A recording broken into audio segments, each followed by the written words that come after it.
Welcome back. You're watching UpFront. After the elections, has the Congress party gone into a crisis? Why is it insistent that Rahul Gandhi must continue as party president? And what are the steps needed if it's going to revive?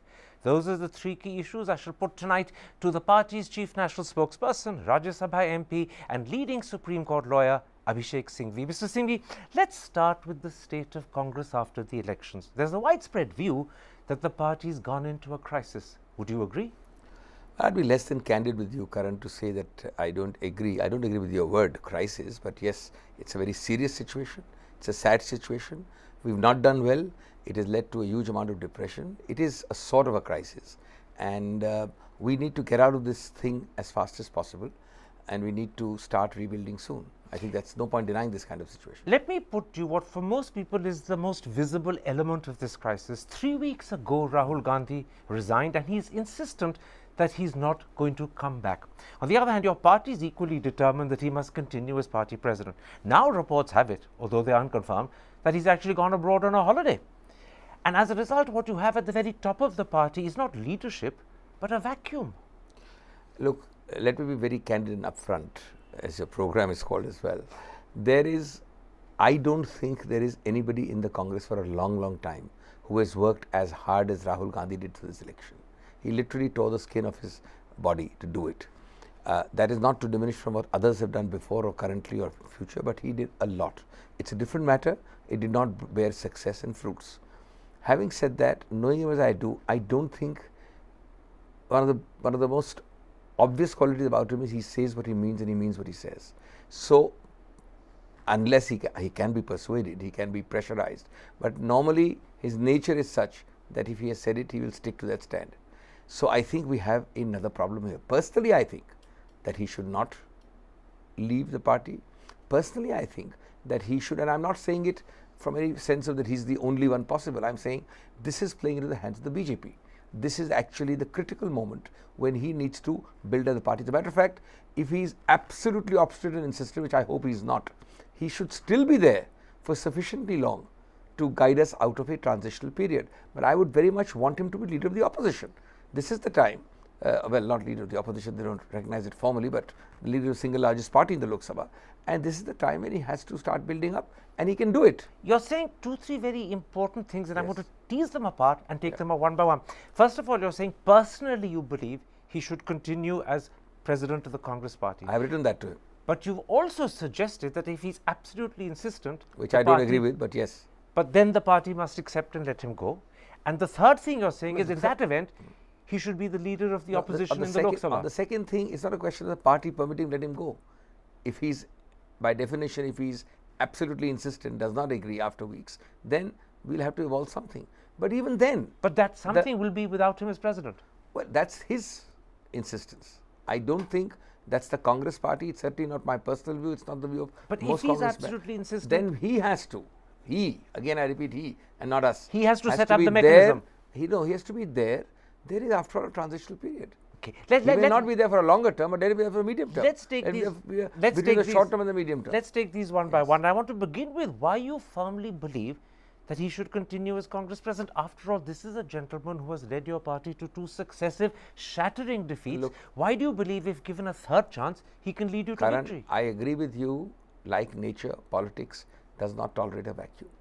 Most things in life don't have a vacuum. But that does not mean that there is instant coffee change. That does not mean that you have a kind of a press button situation. There is a continuity. Things hold together. Things look for answers and leadership. It is not the same as saying that I leave and people just straight away start looking to you and you can take charge. I would like to ask you, where is that instant charge taking person? I don't want the Congress to be in a worse situation. I don't want it to slide into worse situations, and therefore it is necessary for his guiding hand, his involvement, even assuming that he is obstinate and insistent. I can accept that his guiding hand and his involvement is necessary, but I'm putting to you that I don't think he's acceptable to the country as Congress president for one reason. Today, there is a dominant mood of antipathy against entitlement, against privilege, and unfortunately, the Gandhis symbolize it. They are the emblem of it, and in that sense, the Gandhis are the problem the Congress has. Karan, that's not at all so. Vajpayee had years in wilderness. Advani bounced back after the worst situation, and you know the figures. these things happen. To say that the country rejected permanently Vajpayee and Advani, VP Singh fought many times. So that's number one. Number two, Can I interrupt that? entitlement is not an issue. Let me tell you.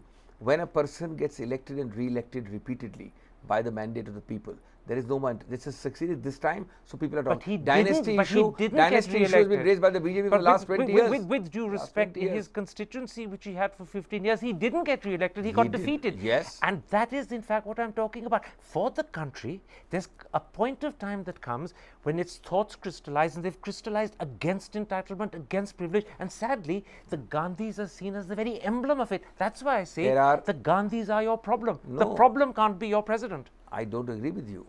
You ignore all around you. There are innumerable numbers of sons and daughters of BJP leaders who are elected. You ignore that the Shiv Sena, their best ally, is in that sense family. You ignore that the Badals, their oldest ally, is in that sense family. You're making my point for me. Can I interrupt? No, I'll tell they you are elected. I'll tell you why you're making my point. They're elected. Actually, all the sons and daughters that have no connection with the BJP in any shape and form lost. That was true of the it was true of the Samajwadi Party, it was true of the TRS, it was true of Congress, it was true of RJD. You just look across the board. So, only those connected to the BJP survived. And there's something about the Modi umbrella that protected them. No, therefore I agree entirely with you that this was a Modi wave of a different kind. How do you from that draw the conclusion that this is an entitlement wave, rejecting entitlement? I'll tell you how I draw that conclusion. It is, yes, Mr. Modi has made it super presidential. He has made it presidential. People have voted for Modi even while saying we won't vote for BJP. But that is not the same as saying that this is so-called entitlement issue. I'll tell you why. There's no doubt there was a Modi wave, no one denies it. But the Indian Express says that of the 38 candidates who were considered Dynas candidates, an astonishing 25, and now it said 27 lost. And all of them did not have the Modi umbrella to protect them. Obviously, those that did that makes survived my point. because of the No, that makes my point, No, Karan. it means that actually the entitlement issue was only protected by Modi's umbrella. Those who didn't have it went. Let me tell you, let me assure you that you are making my point. Mr. Modi made it a presidential election. People voted for Modi. Therefore, if I'm allied with Modi, you voted for me. And if I'm not allied, I lost. Whether I'm a dynast, whether I'm a family, whether I'm entitled or not. Okay. That's as simple as that. A number of BJP people would have lost, but for the Modi wave. Let's move away from the dynast problem. That's one reason why people believe that Rahul Gandhi is a problem. But let me simplistic thing. We have won elections many times. But let me tell you, Mr. Vajpayee and Mr. Advani carried on a bigger campaign about entitlement many times, and they lost against the Congress. Actually, I'm not sure that they did, because Mr. Modi's Namdar Kamdar, Mr. Modi's Shehzade before that, Mr. Modi's, if you recall, he even talked about the mother and son. Those were actually very pointed campaigns, and they've drilled them home. But let's move to another subject. Let's not get stuck on that. Let's not get stuck on that. The other reason why people think your party is in a crisis is because if you look at what's happened to your party after the elections in Karnataka, Punjab, Rajasthan, Madhya Pradesh, Jharkhand and Haryana, fierce faction fights have broken out. Worse still, in Maharashtra and Telangana, you've had desertions. And people look around and say, is the Congress party now in danger, not just of a crisis and vacuum of leadership at the top, but of crumbling and fracturing at the bottom? I think these are manifestations, these are not causes. But I started by saying that you cannot have a rudderless, directionless party. You can have a transitional period of confusion and chaos, which is understandable. We've had a bad defeat and there's been a second term. But you cannot have this gone for too long. There is no two views about it. Therefore, if you can't have it for too long means 2 weeks, 4 weeks, 1 month, 3 months. But therefore, there are only two options. Rahul Gandhi has to be persuaded. I am still hopeful next week. And if he's not, then we have to find a way with his involvement even for the medium term. In other words, what you're saying is that the involvement of the Gandhis, Rahul in specific particular, is essential because the Gandhis are the glue that keep your party together. Well, I am saying that in the unlikely event that we are not able to persuade Rahul Gandhi and he insists and persists, then as in any corporate, any organizational changeover, it is but natural that you have a successor to some extent groomed, guided by the predecessor. And it's the as Gandhi simple as that. imprimatur and the Gandhi hand will always be there. No, why? The last president has been a Gandhi, so he will guide the successor. He will not be there after that. But by definition, if he says that I don't want to be there, he will not be there after that. No, I'm saying something else. I'm saying, do you believe that involvement of the Gandhis in Congress is essential because the Gandhis are the glue that bind the party? I believe that in a situation like this, when we've lost, you need a binding force. And that's the Gandhis. I'm not saying Gandhis, I'm saying it's Rahul Gandhi. Sonia Gandhi has not been active in politics for a long time.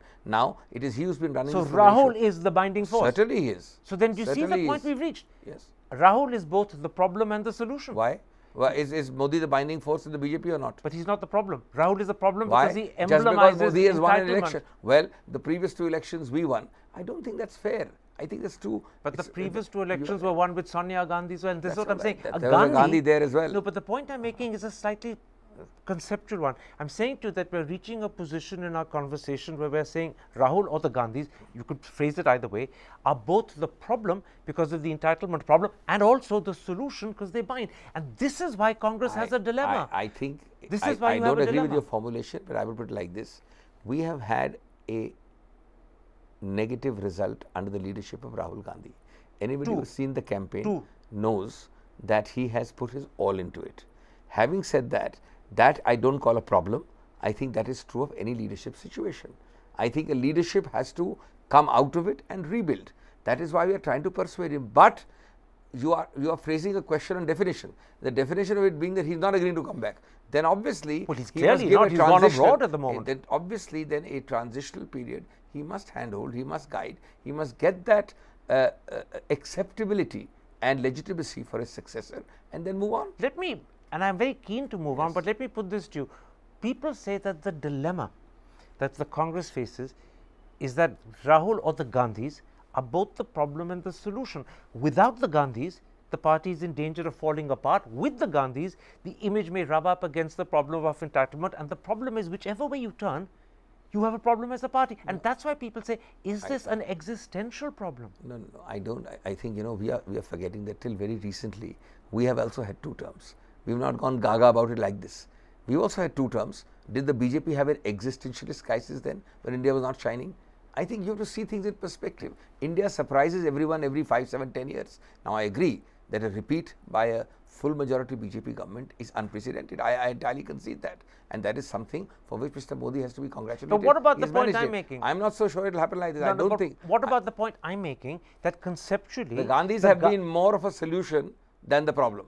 To answer it in your terms. But at the they moment, have been most of the time a solution. But at the moment, they are the problem. Because of the entitlement and privilege issue, they are the problem. They symbolize the one thing the country doesn't want. Well, then yes, in the sense that Vajpayee was a problem, Advani was a problem, under which they lost many, many elections. Entitlement well, then yes, wasn't Gandhi is an also a issue problem. at that time. The reason today the Gandhis are a problem is because of the way we've turned against entitlement and privilege. You are extrapolating from a defeat to the word problem. That's the only thing I'm disagreeing with you. We have lost, but there is no problem. That if there was a problem, why would we be asking for him to continue? If we had really believed that he's a problem, that's not so. Okay, we've aired this sufficiently. Let's come to the second part of what I want to discuss with you. Assuming, as you're hoping, that you are able to persuade Rahul Gandhi to continue, many people believe that he will still need either a set of working presidents to help him or maybe some sort of collegium of senior leaders, because on his own he may not be up to the task or may not be willing to do it. Either way, he will need this support. Are you ready and prepared for there to be a system of working presidents or a collegium of seniors to work with him? I don't think it's fair to preempt what he will do, because this is all open. But yes, these are all models which have been tried and tested. There have been working presidents right from Nehru's time, well, not Nehru's time, from Indira Gandhi's time, from Sonia Gandhi's time. One of the models is certainly that. I don't think that once he's prepared to lead. Not since Indira Gandhi's time. Very briefly with Rajiv Mr. Tripathi, but not since then. Well, yes, that's what I'm saying. That's not a very alarming or a new or an unknown thing. But that's 30 years. You're going back 30 years. No. I think working presidents we have in so many states is just to delegate. Does not, in a sense, is not Mr. Modi the president of his party, according to me, fully, but he has a working president, Mr. Amit Shah. You cannot do everything together. So I think that's a very acceptable, provided he agrees, he wants to do it like that. Secondly, if Rahul Gandhi were to insist that he doesn't want to be president, what role then would there be for him in Congress? Well, I think this is ultimately a call for him to take. At the moment, he does not want to take the call. charge. The party doesn't? No, he takes the call as to whether he wants to be in the party or not. The second question arises much later. No, if he's decided he doesn't want to be president, what then for him? That's purely hypothetical, Karan. How can I answer Well, that? it looks very likely. It's a very, very fundamental change if he decides to completely leave. I am not. Not leave politics, I mean just leave the presidency. Leave the presidency. That's what I'm saying. And I find it unacceptable. I don't think the party is considering that position. But he hasn't decided it. He's announced it and he stepped aside. So let's wait for that bridge to cross when we come to it. I think every effort at the moment. But Mr. Singhvi, you're actually 3/4 of the way across the bridge. I'm simply saying, when you get to the other side, what would Rahul's role be? That I think will be worked out in consultation with the party leaders and him. But I think we have waited for 3 quarters according to you. Let's wait for 1 quarter more. Should he be? There's a chance that he may become the president right till the end of the bridge. Should he be Yes. the new leader of the party in the Lok Sabha? I have believed 100% so. I have written to him not now, 3 weeks ago after the elections. I believe that he should not only be party president, that discussion we've had many times now, so let's leave that. I believe he should be leading in the Lok Sabha. I am for one who believes, to be very honest, that he should have taken that position even earlier. And now you'd prefer him to have both. But if he doesn't want the presidency, at least be leader in the Lok Sabha. I am not really commenting on that because I think it's a very hypothetical. But at least be yes, leader. He must be. Okay. I have believed that he should have been that even earlier, prior to the 2014 situation. Let's then come to the letter that you've written, or the advice that you've given, or the suggestions that you've made to your party. One of the things you've suggested is that Rahul Gandhi should go on a 180-day Bharat Yatra, both by train and by road. Is this something similar to what Jagan Mohan Reddy recently did, or his father Rajshekar Reddy did earlier? And his father did a great job, but please don't ascribe the origin of these connectivity yatras to them. I have made constructive suggestions, and I have made it clear earlier to you, and now again I am saying it. I am not speaking in the capacity of a party spokesperson at all. I am giving you as an individual in the Congress who believes that these constructive suggestions have merit. Sure. Now, one of them is, these are words, I mean, Padyatra or train yatra, but a connectivity process to just reconnect. And let me tell you, he has done more of this in the last 5 years than anybody I know in the Congress. But what is it that you're envisaging? I'm envisaging that he has to literally reach out to the pockets and corners, especially where we know we are weak, meet people, listen to them, hear them, and spend time out of Delhi. And those 180 days, in any case, in a lighter mode, you will require a working president. In other words, if he's a president, he cannot be doing any, I don't want him to do any presidential work for those, I mean, call it 90 days, it doesn't matter 90 or 180 days, but let's say 90 days. That time, he should be doing this and no party work. In other words, take Congress to the doorstep of the Indian people. Yes, that's another way of putting it. And personally, make sure that they get to know you, Rahul Symbolically, Gandhi. the Congress goes when he goes to the doorstep. Yes, you are right. And this is another way of making people personally acquainted with Rahul Gandhi so that they can see him and judge him for himself. That's certainly one part. There is also an understanding which flows from that. There is a connectivity. This is something which, and the time to start it is in the beginning of the 5-year cycle. Which is That's now. a must, which is now. In other words, there's not much time to waste. Absolutely. You must start it now. All my other suggestions are based on starting right at the beginning of the 5-year cycle. Now, the second thing that you suggested to your party is that they should identify, you say, 10 or 15 states where the Congress will fight on its own without alliances. And as I looked at that suggestion, it seemed to me it made a lot of sense in places like Rajasthan, Madhya Pradesh, Punjab, Chhattisgarh, possibly Karnataka. But in states like Bihar, UP, Bengal, Orissa, Maharashtra, Telangana, Andhra, it doesn't make much sense. On the contrary, my suggestion is based almost entirely on the last list of your states, not on the first list. Let me explain. Look, a coalition or a support system is ultimately a compromise. Nobody likes a coalition. It's all a compromise. We have actually become cripples over time, and I mean it not in reference to any other party, because we've taken a short-term view. When the elections are 1 year away, 2 years away, we say, look, now there's no time. I have to write partly piggyback on Karan Thapar. Karan Thapar has to write partly piggyback on me. Now, remember Panchmadi resolution. Panchmadi made an official Congress resolution. The problem has been that we have not started that at the beginning of the 5-year cycle. How can we get worse in Uttar Pradesh, tell me? How can we get worse in Bihar? How can we get worse in Telangana and Andhra, as you put it? Why should you not? And let me tell you one more thing. Almost every regional party, in fact, what I am saying is just the opposite of what you said. In these states where there is regional parties, almost all of them have prospered at the cost of the Congress. Now, I don't mean it in a negative sense. I am not saying fight with them. But at the beginning of a 5-year cycle, start this process. You're only to gain. You won't lose. You're doing a very interesting thing. You're going deliberately back to Panchmadi. Yes. You're ignoring the fact that, in fact, Congress took a very different attitude about alliances in 2004. I agree. You're going back. No, I am going back. I am going back consciously because we've never really tried it at the beginning of the cycle. We talk about it. Even after 2004, we have talked about Panchmadi. But this is the time to implement. I'll tell you why. So once again, every defeat you comes have to start opportunity. now. 110%. And let me tell you, the opportunity starts only in such dismal situations. Tell me, this is not the best, is it not logically the best time when you have nothing much to lose in these states? And you see the difference. If Rahul Gandhi goes there, and if we start this, you see the surge, because people want also, there's a large class of people out there who say, we want to see the Congress individually strong so that our vote is not wasted. And you're also suggesting that Rahul should start or at least concentrate his yatra in states where in fact Congress was decimated. I would like to start from there. Not that he'd leave out the others, but I would agree with you that, and that's what I've written also, that it should start from the weaker so-called states where we've had a parasite approach of other parties on us. Now, the third thing that you suggested in your advice to the party is that Rahul needs to have a group of young, youthful, dynamic leaders about him, and you've clearly stressed that they mustn't be personal friends, because as you say, those are sort of rootless wonders and they tend to exploit their affinity or proximity. Some correction in what you're saying. I don't say young, dynamic, because I believe middle-aged and older have lots and lots to contribute. What I've said is the following, and I'll be very frank because I've spoken about it in the media also earlier. I have said two things. It does require a minute, so because it's an important point. I have said that you have basically, let's say, two bodies, two levels. One is, let's say, CWC or general secretaries. Choose people who have either grassroots pakad, and pakad, you know what it means. It means absolute electoral pakad. They don't need to be young, they can be middle-aged. They don't need to be middle-aged, they can be a little older. But they must have excellent oratory skills and they must have a grassroots pakad. And in Hindi? Promote them, preferably in Hindi. Promote them to the hell. Spend 90 days choosing them. Don't be quick in choosing them. Spend 180 days in the most rigorous process known to mankind. But once you choose them, back them up. Even though the old guard of Singhvi and Karan Thapar will oppose them, they will see them as a threat. Do that and you will develop a cadre of 2 per state, 60, 70 people. Number 2, in CWC and in general secretaries, there is a second category. There is one, pakad, electoral, electability, etc. The second is those who bring value to the table. I have to bring some value to the table. It can be peer status, professional expertise, talent, management.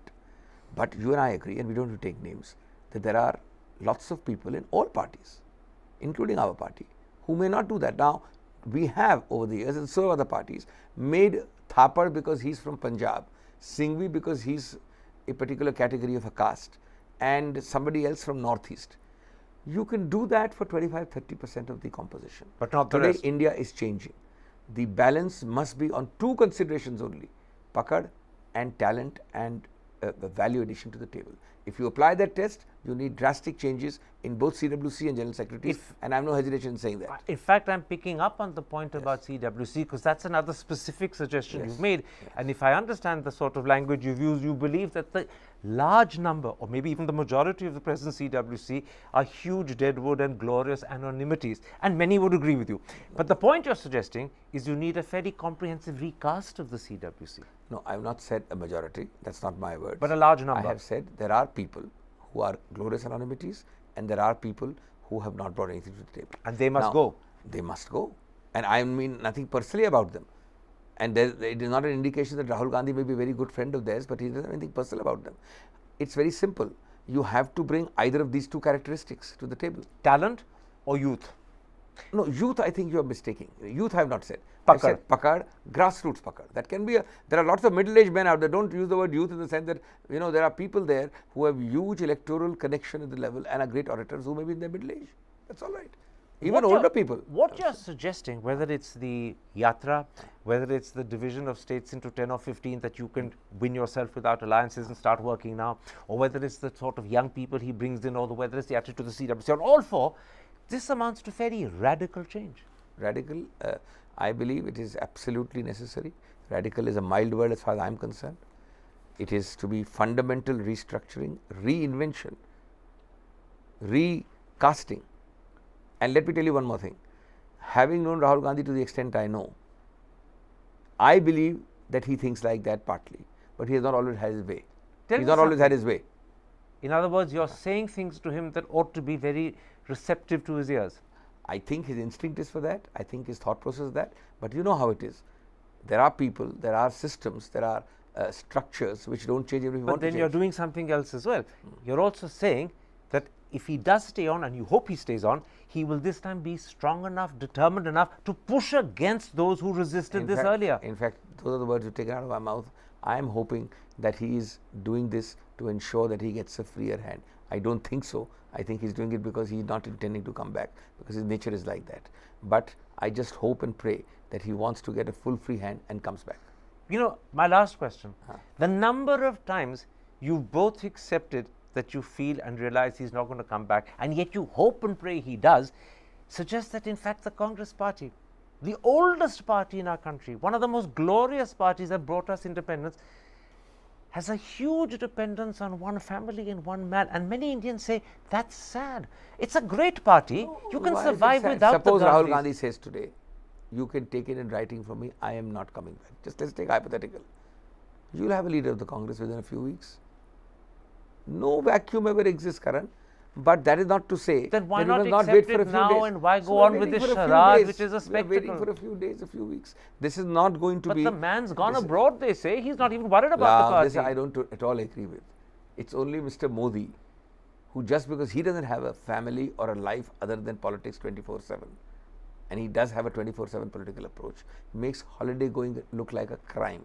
I believe But is that this a the person time who to takes take a holiday? person who takes his work seriously must take his holiday seriously. But not when And there's a I'm going to be crisis in open. the party. Not a crisis. He was there. You've at called it a everything. crisis as we started the interview. He has been there at every meeting. He's made his view clear. He's taken a short break.